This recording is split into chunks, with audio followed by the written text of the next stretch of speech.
নির্বাচনী আসন সমঝোতা ও জোট গঠন নিয়ে জামায়াত এবং ইসলামী আন্দোলনের মধ্যে টানাপোড়েন শেষ পর্যায়ে। বৃহত্তর স্বার্থে উভয় পক্ষ থেকে ছাড় দেবার কথা বলছেন নেতারা। শিগগিরই জোটের পক্ষ থেকে প্রতি আসনে একক প্রার্থীর চূড়ান্ত তালিকা ঘোষণা করা হবে বলেও নিশ্চিত করেন তারা। ঐক্যবদ্ধভাবে আগামী নির্বাচনে অংশ নিলে এই জোট ভালো ফল করবে বলেও জানান দল দুটির শীর্ষ নেতারা। খায়রুল ইসলামের রিপোর্ট। বিগত ১৭ বছর ফ্যাসিস্ট সরকারের চাপে থাকা ইসলামী দলগুলো ২৪ সালের ৫ই আগস্টের পর হয়ে ওঠে আলোচনার কেন্দ্রবিন্দু। মহাসমাবেশের মাধ্যমে নিজেদের শক্তিমত্তা জানান দেন ইসলামপন্থী দলগুলো।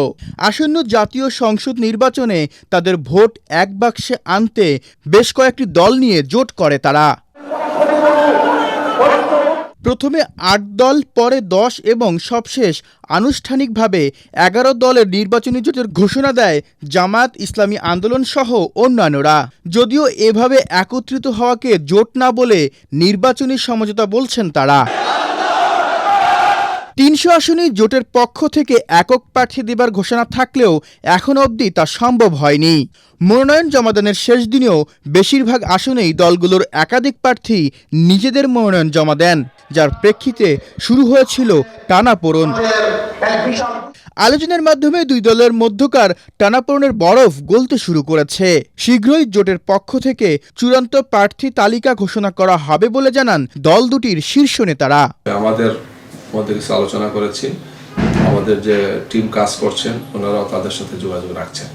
আমাদের ধারণা এটা ২-৩ দিনের মধ্যে এটা ফাইনাল হয়ে যাবে। সর্বোচ্চ চেষ্টা করছি যে স্ব অবস্থান থেকে প্রয়োজনীয় ছাড় দিয়ে হলেও ঐক্যটাকে ধরে রাখা এবং আসন সমঝোতাটাকে যাতে সবাই মেনে নেন, এই ধরনের একটা সিদ্ধান্তে পৌঁছার চেষ্টা করা হচ্ছে। ইসলামী আন্দোলন তো এটাকে সূচনাই করেছে।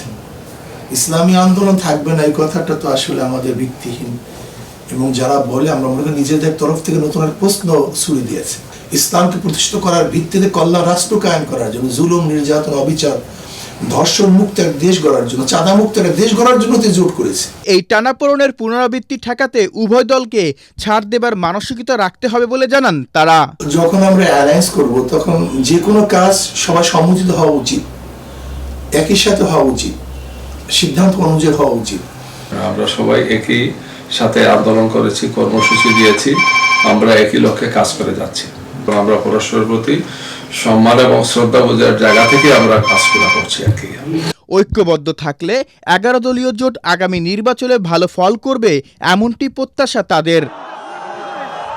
খায়রুল ইসলাম, এটিএন বাংলা, ঢাকা।